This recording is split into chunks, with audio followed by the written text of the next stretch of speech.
एक वचन सबसे पहले देखते हैं, दूसरा तिमुथियुस का 1 अध्याय का 7 पद। हम सबको ध्यान होगा ये वचन। परमेश्वर ने हमें भय की नहीं परंतु सामर्थ्य, प्रेम और संयम की आत्मा दी है। परमेश्वर ने हमें भय की नहीं। हमें भय कब होता है? हमें भय कब लगता है? जब हमें चिंता होती है कि ये काम हमारा होगा या नहीं, या किसी बात की चिंता होती है, उसमें भय शामिल होता है।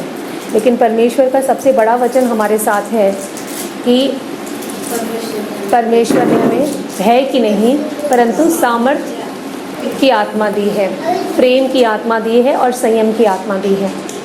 तो जिस वक्त हमें भय लगता है, जिस वक्त हमें चिंता होती है, हमें बार बार इसी वचन को पर मनन करना चाहिए ताकि हमें चिंता ना हो। आइए एक और वचन देखते हैं, यशायाह का 26 अध्याय और उसका 3rd and 4th वर्स। जिसका मन तुझ में धीरज धरे हुए है, उसकी तू पूर्ण शांति के साथ रक्षा करता है। कौन?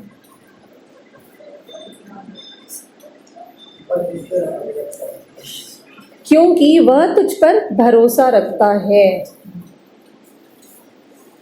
हम जिस चीज पे भरोसा रखते हैं, हमें क्या होती है? अंदर शांति होती है।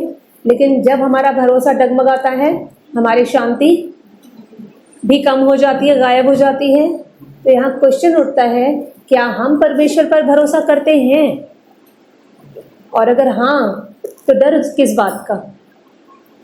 और अगर नहीं, तो हमें अपने आप को बदलने की ज़रूरत है। आगे कहते हैं, यहोवा पर सदा भरोसा रख। सदा भरोसा रख।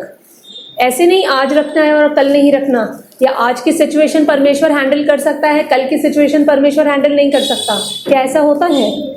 परमेश्वर हर तरह का सिचुएशन हैंडल कर सकता है। हर तरह की जितनी भी एडवर्स सिचुएशंस हैं, जितनी भी विपरीत परिस्थितियां हैं, उन सबको बदलने की ताकत रखता है। और सबसे बड़े चमत्कार तो हमने इस्राएलियों के साथ देखे। जब उन्होंने मिस्र से उनको निकाला तो कितने बड़े बड़े चमत्कार किए। मैं नहीं समझती हूँ कि इतने बड़े चमत्कार और बाइबल में लिखे हुए हैं। लाल समुद्र 2 भाग होना क्या पॉसिबल है? लेकिन परमेश्वर के लिए सब कुछ पॉसिबल है, उनके लिए सब कुछ संभव है। इसलिए कहते हैं यहोवा पर सदा भरोसा रख। हमें आज और कल नहीं, सदा हमें हमेशा उन पर भरोसा रखना है, क्योंकि प्रभु यहोवा सनातन चट्टान है। और जब परमेश्वर खुद कहते हैं कि उस पर हमें भरोसा रखना है, और हमने देखे हैं इतने बड़े बड़े चमत्कार परमेश्वर कर सकते हैं, तो चिंता किस बात की? कोई भी परिस्थिति हो, कोई भी बात हो, कई बार हमें ऐसा लगता है कि ये तो असंभव है, ये पॉसिबल नहीं है, ये कैसे हो सकता है। लेकिन परमेश्वर के लिए सब कुछ संभव है। हाँ, मनुष्य के लिए सब कुछ संभव नहीं है, लेकिन परमेश्वर के लिए है। इस पर एक स्टोरी मुझे याद आ रही है, और वो सच्ची स्टोरी है, गलत नहीं है। एक डॉक्टर थे, आई थिंक मैंने चर्च में शेयर भी की है ये स्टोरी पहले, और हकीकत है ये। एक बहुत बड़े डॉक्टर थे, और वो डॉक्टर इतने बड़े थे कि वो पूरे दुनिया में फेमस थे। कहीं पे भी कुछ होता था, जो इम्पॉसिबल केस होता था, वो इस डॉक्टर को याद करते थे और वो केस सॉल्व हो जाता था। यानी इतने बड़े डॉक्टर थे वो।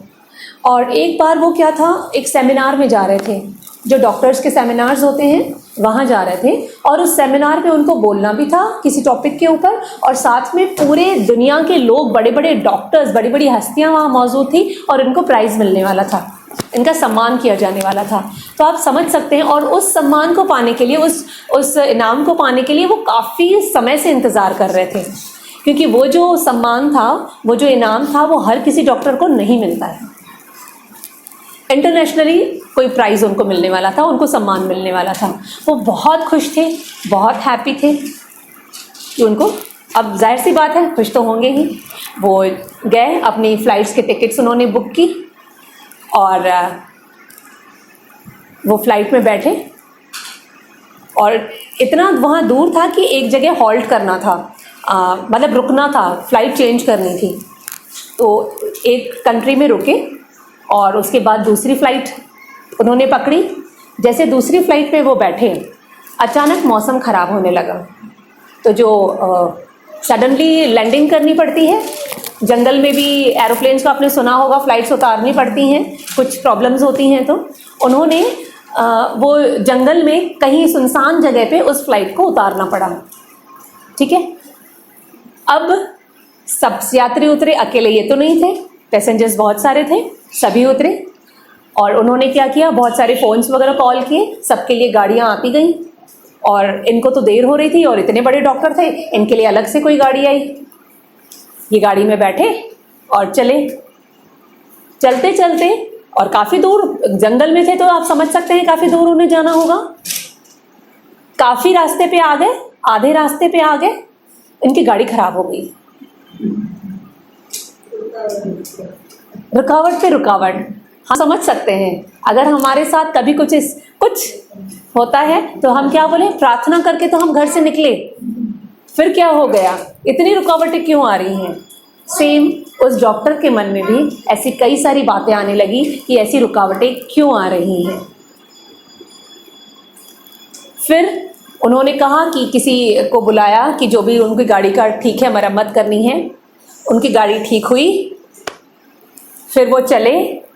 अब आके सुनसान जंगल में फिर से उनकी गाड़ी खराब हो गई दूसरी बार। आप क्या कहेंगे, आप क्या कहेंगे, शैतान का काम है, यही कहेंगे हम। डॉक्टर इतना थक चुका था, इतना पसीने में तरबतर हो रहा था, इतना चिढ़ रहा था अंदर से कि मुझे परमेश्वर आपने कहाँ आके ला पटका।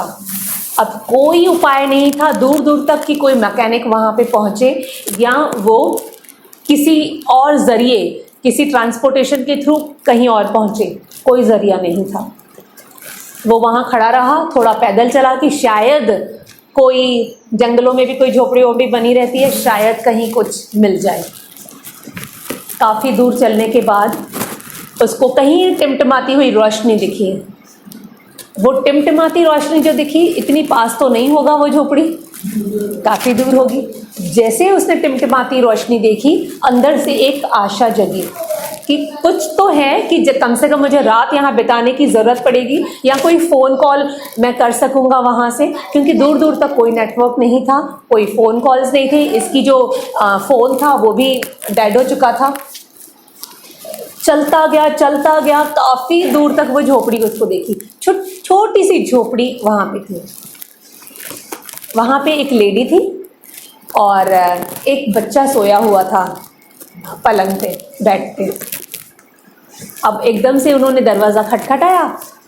लेडी ने कहा कौन है, क्या है। अब लेडी तो जानती नहीं थी कि कौन है क्या है। उन्होंने उसको बिठाया, पानी वानी पिलाया। उन्होंने कहा नाश्ता खाएंगे। बोलो मैं थक तो चुका था पूरी तरीके से, डॉक्टर पूरा पसीने से तरबतर था। उसने पानी पिया, उसने नाश्ता बनाया, लेडी ने नाश्ता खिलाया। और वो बड़ी प्रेमी थी लेडी, बहुत प्रेम से उसको खिलाया पिलाया, सब कुछ किया। और डॉक्टर को कहा आप यहाँ पे आराम कीजिए। और वो दूसरे कमरे में, अपने किचन था या जो भी था, दूसरे कमरे में चली गई और प्रार्थना करने लगी, क्योंकि वो एक प्रार्थना करने वाली लेडी थी, कंटिन्यू प्रार्थना में रहती थी। अब जंगल में कुछ और तो हो नहीं सकता। अब उस समय को कोई कैसे यूज़ करता है ये अलग बात है, लेकिन उस लेडी ने क्या करती थी, प्रार्थना करती थी। खाना वाना बना के, अपना साफ जो भी काम धाम करके, वो सिर्फ, और जितना भी समय बचता था वो सिर्फ प्रार्थना में बिताती थी। वो प्रार्थना करने लगी, काफ़ी देर हो गई वो प्रार्थना कर रही थी। अंदर डॉक्टर सुन रहा था, लेटा हुआ था बेड पे, और साथ में उसकी प्रार्थना को सुनते जा रहा था। उसने परमेश्वर से इतना प्रेम से बात कर रही थी लेडी कि शायद ही कोई, मतलब उतना गहरा प्रेम करने वाला, बहुत प्रेम से बात कर रही थी और हर बात के लिए धन्यवाद कर रही थी, हर बात के लिए धन्यवाद कर रही थी। जब वो बाहर निकली तो, यानी रूम से अपने बाहर आई, तो डॉक्टर ने पूछा तुम परमेश्वर को इतना धन्यवाद कर रही हो, तुम्हारे पास है ही क्या, तुम इस बयाबान जंगल में एक छोटी सी झोपड़ी, न तुम्हारे पास ढंग से खाने के लिए कुछ है, न कुछ ढंग से पहनने के लिए कुछ है, तुम्हारा एक बेटा वो भी बिस्तर पे पड़ा हुआ है, न तुम्हारा पति है, तुम धन्यवाद कर रही हो। किस तरीके का धन्यवाद, किस तरह? क्या तुम्हारा परमेश्वर कैसा है कि तुम्हारी प्रार्थना नहीं सुनता? और तुम प्रार्थना कर कैसे रही हो? इतना धीरज तुम्हारे अंदर है कैसे? मुझे समझ नहीं आ रहा है। उस लेडी ने कहा, जो हम मनुष्यों से असंभव है वो परमेश्वर से संभव है। उसने बाइबल के कुछ वचन कहे। दूसरा ये, हम चिंता करके क्या अपने जीवन की एक घड़ी भी बढ़ा सकते हैं? नहीं। जब हमारे हाथ में कुछ भी नहीं है, बल्कि अच्छा है कि मेरा बेटा मेरे साथ तो है, हाँ पलंग पे है, बीमार है, उठ खड़ा नहीं हो सकता, बात नहीं कर सकता। उसे कोई ऐसी बीमारी थी उस बच्चे को जो ना वो खड़ा हो पाता था ना बात कर पाता था। और वो जैसे कहते हैं कुछ ऐसी अजीब सी बीमारी थी जिसका हल आसान नहीं था। उस लेडी ने यही उस डॉक्टर को बताया। डॉक्टर बड़ा हैरान। तो उसने पूछा, तुम्हारे बेटे को क्या हुआ है? इस वक्त मुझे याद नहीं है उसने किसी बीमारी का नाम लिया कि डॉक्टर्स ने बताया है कि ये बीमारी उसको है, और इस दुनिया में एक ही डॉक्टर है जो इस बीमारी का इलाज कर सकता है, लेकिन मेरे पास पैसे नहीं हैं कि मैं उसको दूसरी कंट्री में, दूसरे देश में उसको वहाँ ले जाऊँ और इसका इलाज करवाऊँ, क्योंकि न मेरे पास जाने के पैसे हैं न इलाज के पैसे हैं। डॉक्टर ऊपर से नीचे तक कांपने लगा और उसको बताया कि वो डॉक्टर मैं ही हूँ। अब उस डॉक्टर ने, जो परमेश्वर के लिए कुछ गलत सोच रहे थे कि कहाँ ऐसे परमेश्वर को आप धन्यवाद कर रहे और पुकार रहे थे, वो घुटनों पर आए और उसने उस लेडी को कहा कि मैं ही वो डॉक्टर हूँ, मेरा ही नाम ये है, मैं ही इस बीमारी का इलाज कर सकता हूँ। वो भी घुटने पर आए और उसने कहा, परमेश्वर सच में आप कितने महान हैं, जो मनुष्यों से नहीं हो सकता वो परमेश्वर से हो सकता है। लेडी ने क्या किया? विश्वास रख के प्रार्थना किया। क्या आज हम और आप ये सोच सकते हैं कि उस बयाबान जंगल में, उस छोटी सी झोपड़ी में दुनिया का सबसे बड़ा डॉक्टर आएगा? आ सकता है? नहीं आ सकता। ये आपकी और हमारी काबिलियत नहीं है कि उसको वहां तक बुलाएं, लेकिन परमेश्वर की है, परमेश्वर की है। उसने सुबह हुई, अरेंजमेंट्स किए, कहाँ गया आगे, और फिर फ़ोन कॉल किए, वहाँ तक गाड़ी आई। उसके बाद वहाँ जाके उसने वो लेडी और उसके बच्चे को साथ में लेकर गया अपने।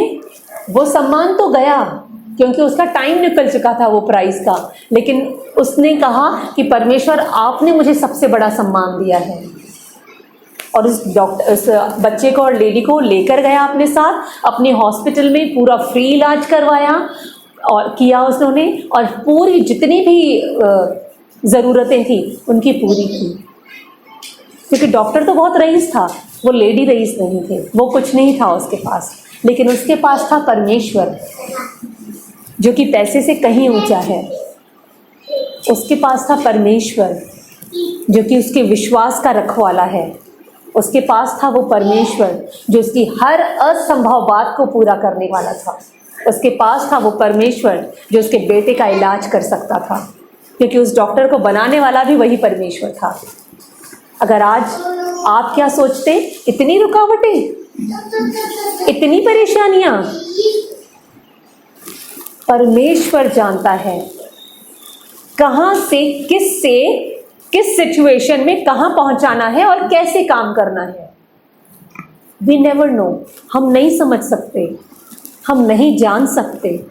इसलिए कभी भी परमेश्वर के ऊपर क्वेश्चन मत उठाएं कि मैं तो प्रार्थना कर रही हूँ लेकिन फिर भी रुकावटें क्यों आ रही हैं।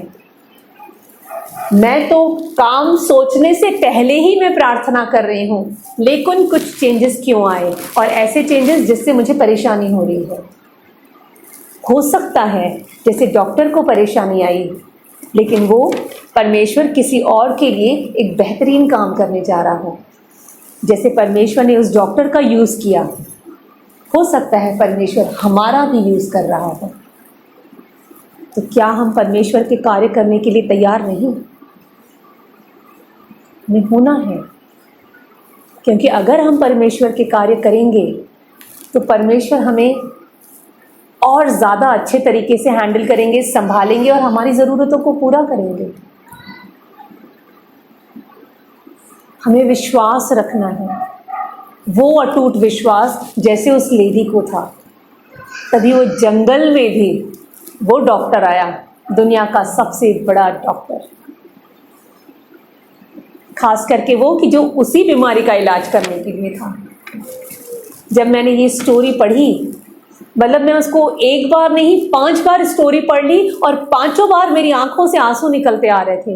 कितना महान परमेश्वर, कितना महान परमेश्वर। सिर्फ एक चीज हमें करनी है, विश्वास, अटूट विश्वास। जब हम अटूट विश्वास करेंगे तो कभी हमें चिंता होगी ही नहीं। और अगर हमें चिंता हो रही है तो हमें चेक करना है कि हमारा विश्वास कहाँ है, कितना है। हम इंसान हैं, दिमाग में आती हैं बातें, हटा देना। मेरे लिए संभव नहीं है, लेकिन परमेश्वर के लिए सब कुछ संभव है। हमसे ज़्यादा हमारा बेहतरी जो है हमारा परमेश्वर जानता है। आज मुझे इस रास्ते पे जा रही हूँ, बिल्कुल सीधा सही रास्ता लग रहा है।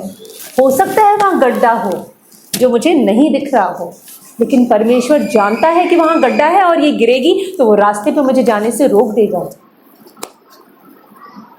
हमें उठते बैठते सोते जागते हर परिस्थिति में परमेश्वर विश्वास करना है और धन्यवाद करना है, क्योंकि जब हम ये करते हैं तो हमें आनंद आता है, सुकून आता है, संतुष्टि होती है।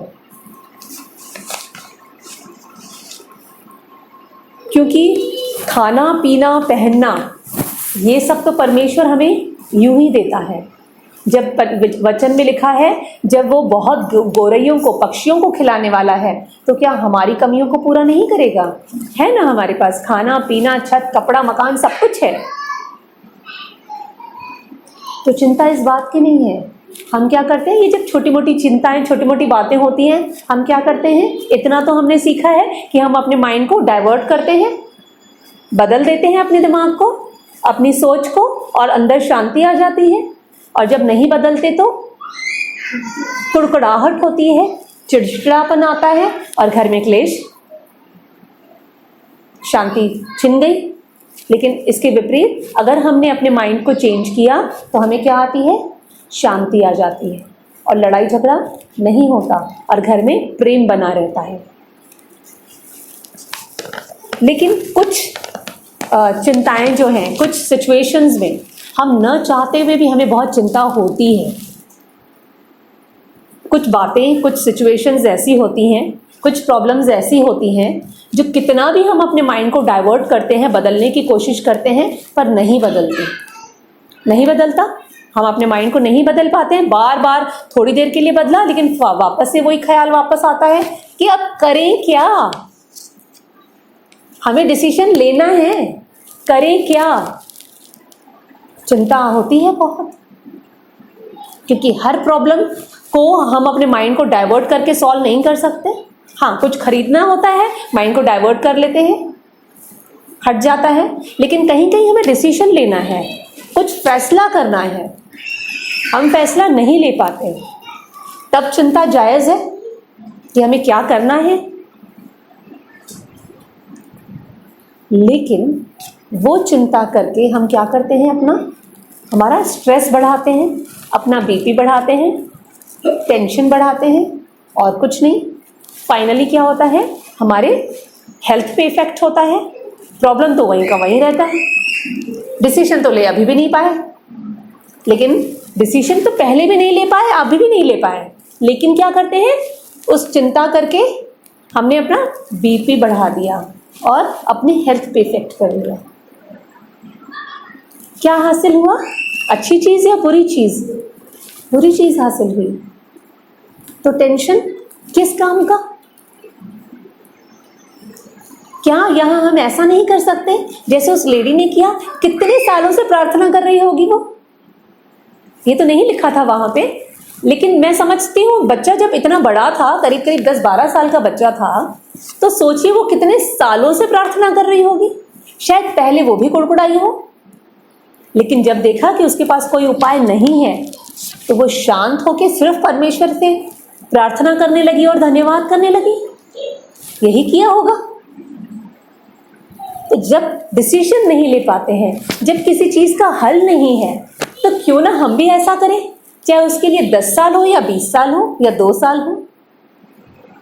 जब कोई उपाय है ही नहीं, तो हाथ पैर चलाने से या दिमाग चलाने से कुछ सॉल्यूशन नहीं निकलता है।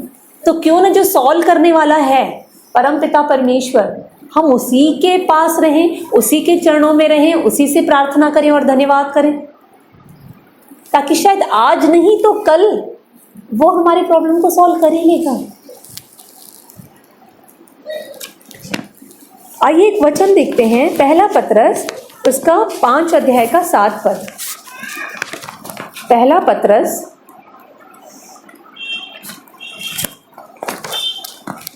5 अध्याय और 7 पद।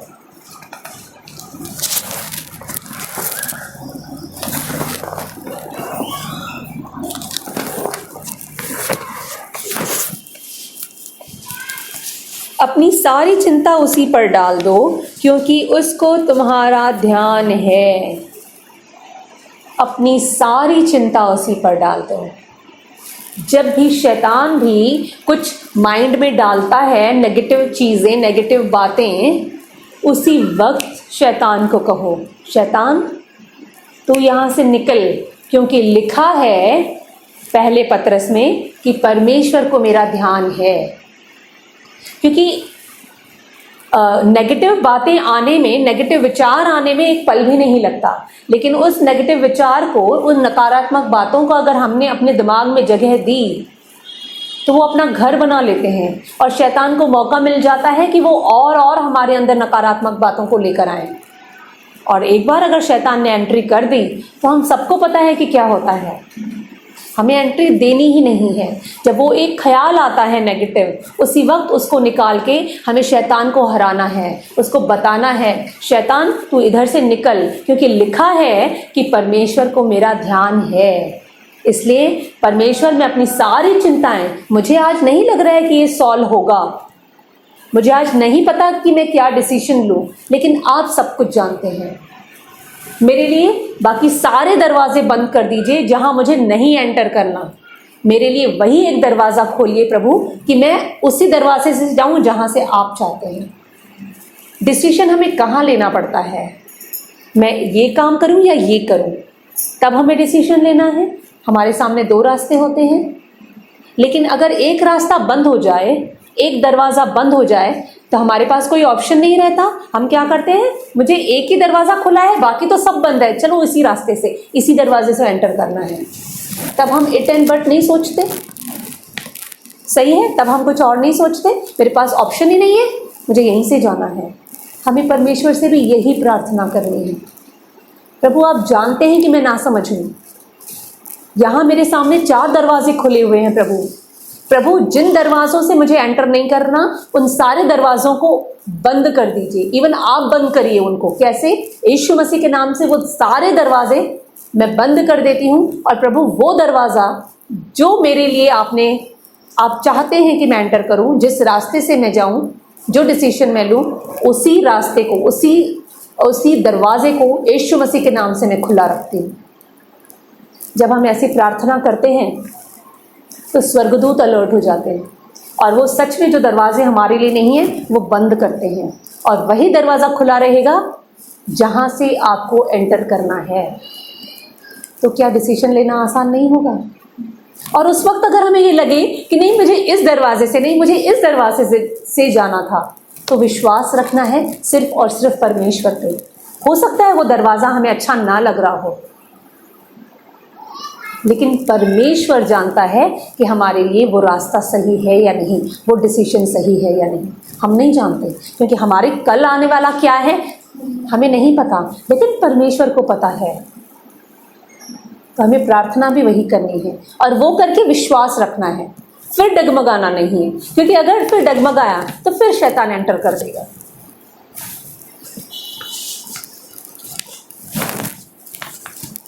एक और वचन देखते हैं, मत्ती का 6 अध्याय का 32 पद। मत्ती उसका 6 चैप्टर एंड 32 वर्स।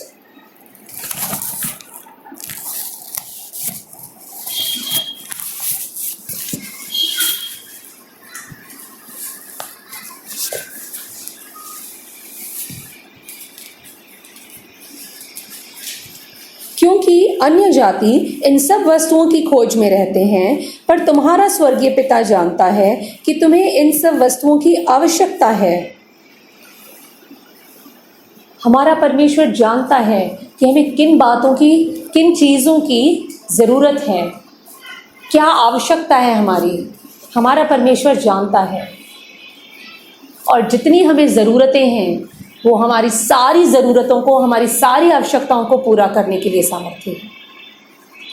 हाँ, आप गलत चीज़ मांगेंगे और कहेंगे, प्रार्थना करेंगे कि मुझे ये चीज़ मिल जाए, तो अगर उसकी ज़रूरत हमें नहीं है तो प्रभु नहीं देगा। या अगर उस चीज़ को लेने से आप परमेश्वर से दूर होते हैं तो वो चीज़ नहीं मिलेगी, या उसका हम मिसयूज़ करने वाले हैं, या हमारे अंदर घमंड आने वाला है, तो वो चीज़ नहीं मिलेगी। इसलिए हमें चेक करना है, क्या इस चीज़ को लेने से मेरे अंदर घमंड आएगा? क्या इस चीज़ को लेने से मैं परमेश्वर से दूर होंगी? हमें अपने आप को सतर्क करना होगा, अलर्ट रहना होगा इन चीज़ों के लिए। अगर चीज़ चाहिए तो वो चीज़ के लिए मांग कीजिए जो आपके लिए और परमेश्वर की महिमा के लिए है।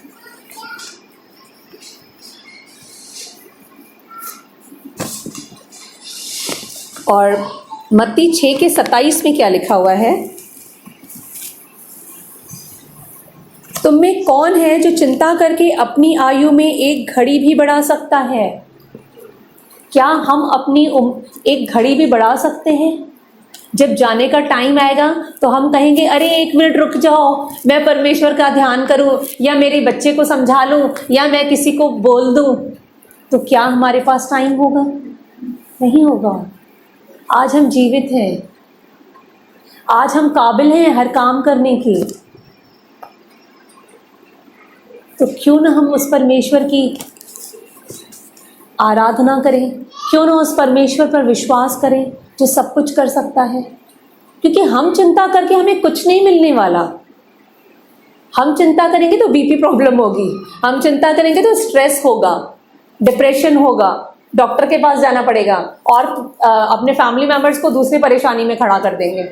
हम लेडीज़ हैं, घर का काम करना ही है, संभालना ही है, घर को, रिश्तों को हैंडल करना ही है। आप प्यार से करो या गुस्से से करो, करना ही है, कोई ऑप्शन है ही नहीं इसके अलावा।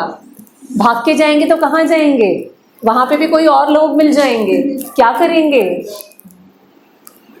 बेहतर है जहाँ परमेश्वर ने हमें रखा है उसमें खुश रहें, उसको संभालें। जानते हैं कि फैमिली में अगर 5 मेंबर्स हैं तो पांचों एक जैसे नहीं होते हैं, जैसे पांचों उंगलियां एक बराबर नहीं है, अलग अलग हैं। तो कोई गुस्सा करने वाला होगा, तो कोई नीचा दिखाने वाला होगा घर में, तो कोई परेशान करने वाला होगा। क्या कर सकते हैं? जो है यही है, जैसा है ऐसा ही है। धन्यवाद करना है हमें, अपने अंदर प्रेम को भरना है। शायद हमारे प्रेम करने से हमारे अंदर जो प्रेम होगा परमेश्वर का, शायद लोग बदल जाएंगे। अगर हम ये सोचें कि आज हमारे घर की जो परिस्थिति है, दूसरे इंसान को अगर हम देखते हैं कि वो ज़्यादा खुश है, नहीं, खुश कोई नहीं है, खुश कोई नहीं है। सबके जीवन में, सबके घरों में देखो कोई ना कोई प्रॉब्लम जरूर होगी। हाँ, हो सकता है उस प्रॉब्लम की परिभाषा कुछ और हो, उसको कुछ और बुरा लगता हो, आपको कुछ और बुरा लगता हो, आपको कुछ और परेशान करता हो, उसको कोई और बात परेशान करती होगी, लेकिन परेशानी सबको है। लेकिन इसके विपरीत अगर हमने पॉज लिया, रुके और हमने सोचा कि जिस चीज़ के लिए मैं चिंता कर रही हूँ, क्या वो वाजिब है, क्या वो सही है, क्या मेरे चिंता करने से कुछ हो रहा है?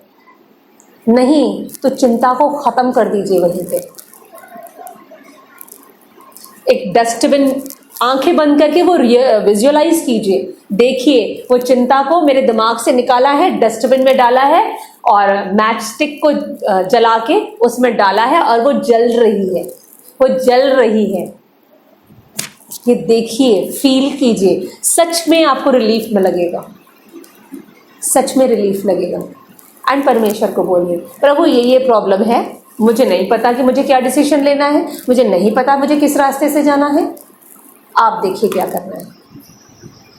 रास्ता निकल आता है। हो सकता है एक दिन नहीं, हो सकता है 2 दिन नहीं, डिपेंड करता है कि वो प्रॉब्लम क्या है। कुछ प्रॉब्लम्स जो मिनटों में सॉल्व होती है, अगर एंड मोमेंट आ चुका है ना, तो परमेश्वर डिसीजन उसी वक्त बताता है कि आपको ये करना है। और हो सकता है साल भर में भी उस चीज़ का कुछ नहीं होने वाला हो, तो साल भर भी लग जाएगा। परमेश्वर को पता है एंड मोमेंट क्या है, हमें विश्वास रखना है।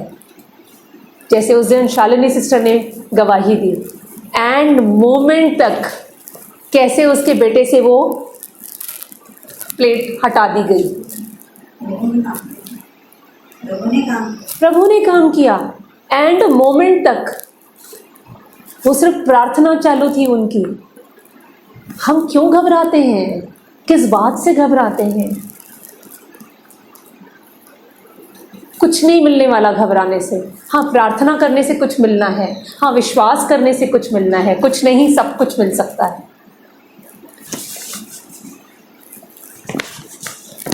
हम अगर कहें कि हमारे फैमिली मेंबर्स में अगर किसी मेंबर को कोई प्रॉब्लम है, कुछ परेशानी है, तो हम क्या करते हैं, पूरे फैमिली मिलकर उसके लिए काम करते हैं, उसकी केयर करते हैं या उसकी हेल्प करते हैं कि छोड़ देते हैं? करते हैं, हम संभालते हैं। अगर एक बच्चा नाराज़ होता है तो क्या करते हैं, प्यार से पहले मनाते हैं, सबसे पहले प्यार से मनाते हैं। नहीं मानता तो डांटते हैं, नहीं मानता तो थप्पड़ मारते हैं, लेकिन सबसे पहले प्यार से समझाते हैं। परमेश्वर भी प्रेम से समझाया जा रहा है। हम कहाँ हैं? क्या हमें थप्पड़ चाहिए परमेश्वर की? नहीं प्रभु, हमें प्रेम ही चाहिए। तो जब वो प्रेम से समझा रहे हैं तो क्यों नहीं उन बातों को लेते, क्यों नहीं लेते? वैसे ही हम प्रभु के परिवार के सदस्य हैं। हम कलीसिया क्या है? ये प्रभु का परिवार है। जब हम सांसारिक लोग होकर अपने घर के सदस्य का ध्यान देते हैं तो हम किसके सदस्य हैं? हम परमेश्वर के फैमिली के, परमेश्वर के घर के सदस्य हैं। तो क्या वो हमें छोड़ देगा? क्या वो चाहेगा कि हम परेशानी में पड़े रहें? नहीं, हमें सिर्फ धीरज धरना है। इसके लिए हम कुछ पॉइंट्स हैं, इसके लिए पॉइंट्स हैं। सबसे पहले तो हमें प्रैक्टिकल बनना है, हमें प्रैक्टिकल बनना है। प्रैक्टिकल कैसे बनना है? अभी जो मैंने समझाया, एक पॉज लीजिए, सोचिए कि इस काम से, इस चीज़ से मुझे क्या मिलने वाला है? थोड़ी देर की खुशी या अनंत खुशी? थोड़ी देर की खुशी है तो साइड कर दीजिए, कोई फ़ायदा नहीं है, क्योंकि थोड़ी देर की खुशी के बाद आप वापस से चिंता करने लगेंगे। साइड कर दीजिए। प्रैक्टिकल बनना है, क्या सही है क्या गलत है।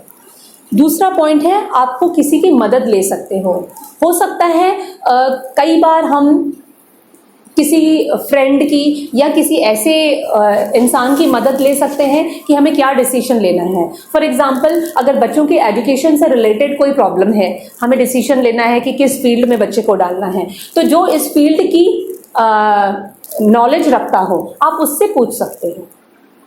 फॉर एग्जाम्पल हस्बैंड वाइफ में कुछ क्लैशेस हैं, तो जो काउंसलर इसीलिए होते हैं कि जो बहुत सही इंसान होते हैं, जो दोनों हस्बैंड वाइफ उनकी बात मानते हो, उनसे आप सलाह ले सकते हैं। डिपेंड करता है कि वो प्रॉब्लम क्या है, हम किसी की मदद ले सकते हैं इस बारे में।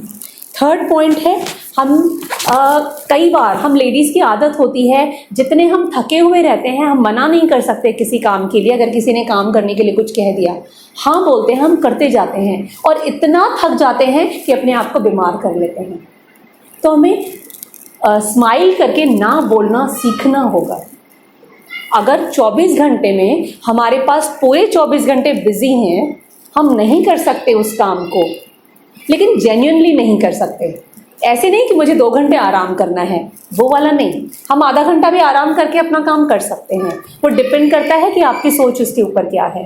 लेकिन अगर हम बहुत बिजी हैं या बीमार हैं या हमें कहीं जाना है, तो स्माइल के साथ ना कहना सीखना होगा।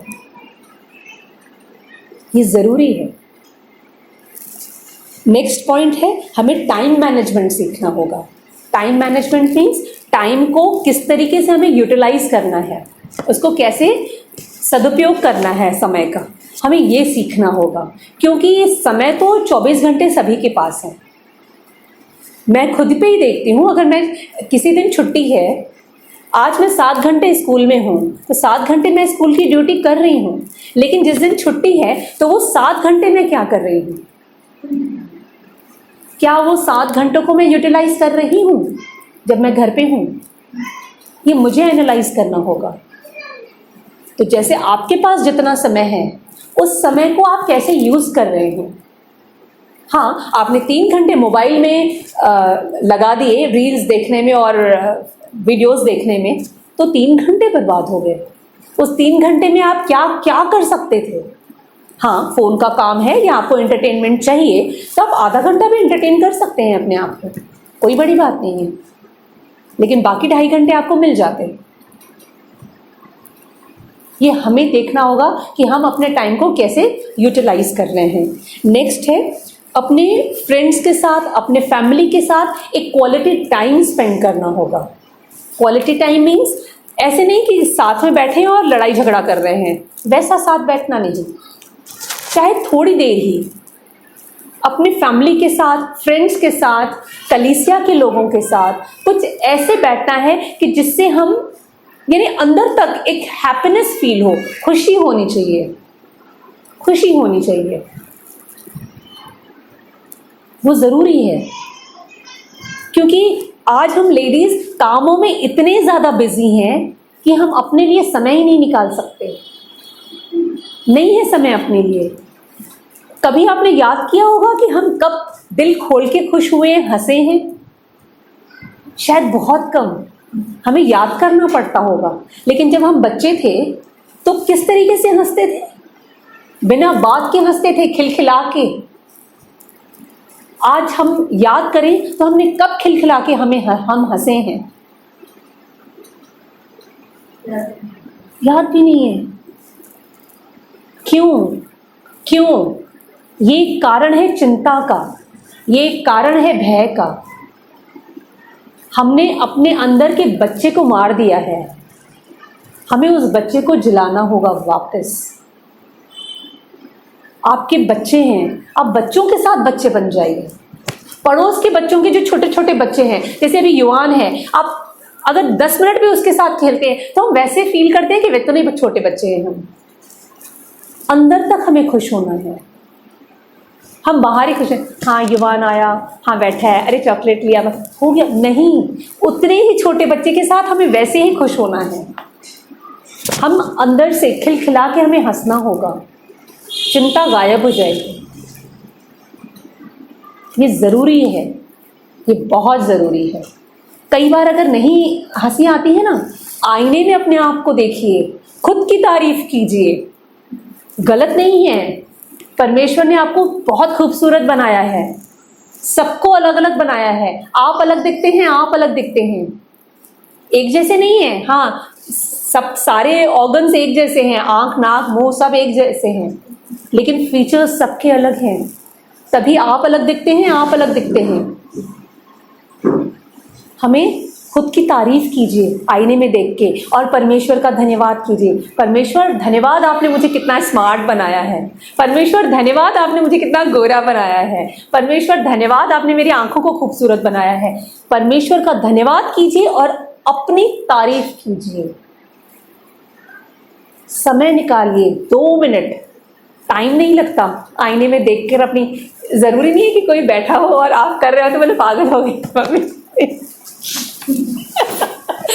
खुद के लिए कीजिए, खुद के लिए करना है। ये मैं सेमिनार्स में भी यही बताती हूँ। हम ना गुम से हो गए हैं अपनी दुनिया में, अपने रिश्तों को संभालने के लिए, घर के कामों में, बच्चों में हम उलझ से गए हैं। हम भूल गए हैं अपने आप को और हम ढूंढ रहे हैं खुशियों को। खुशी हमारे अंदर है, खुशी हमारे ही अंदर है। आप एक बार करके देखिए, सिर्फ 2 मिनट 5 मिनट अपने लिए टाइम निकालिए आईने में, आप खुद आपको हंसी आएगी। इवन हम बोलते हुए भी हमें हंसी आ रही है। अब जब हम करेंगे तो हम कितना खुश, जब हम दिल से हंसेंगे ना, एक आनंद महसूस होता है, चेहरे पे ग्लो आ जाता है, पार्लर जाने की भी ज़रूरत नहीं होगी। ये है सच्ची खुशी। परमेश्वर ने हमारे अंदर जो आनंद दे दिया है, हम उसको बाहर ढूंढ रहे हैं, जबकि वो हमारे अंदर ही है।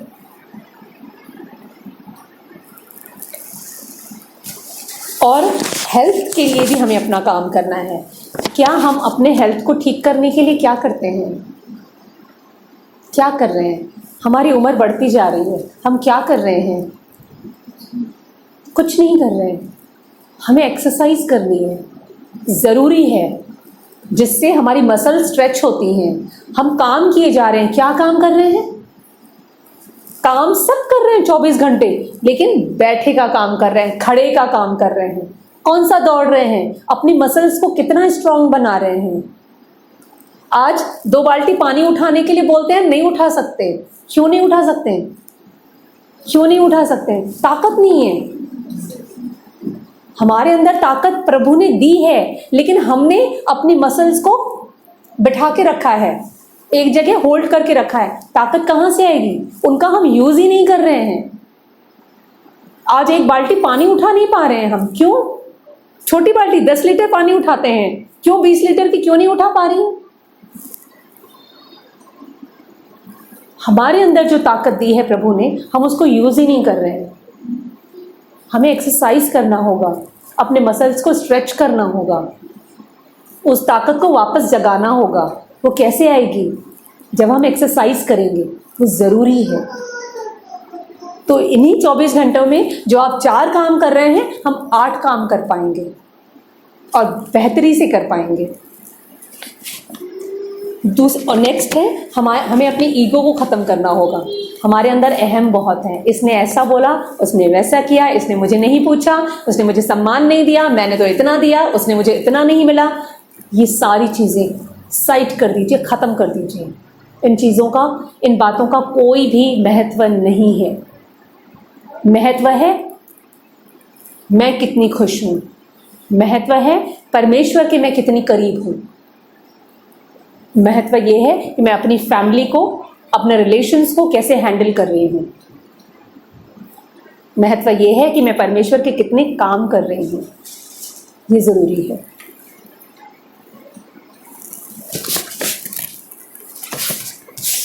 एक सॉन्ग मुझे प्रभु का याद आ रहा है।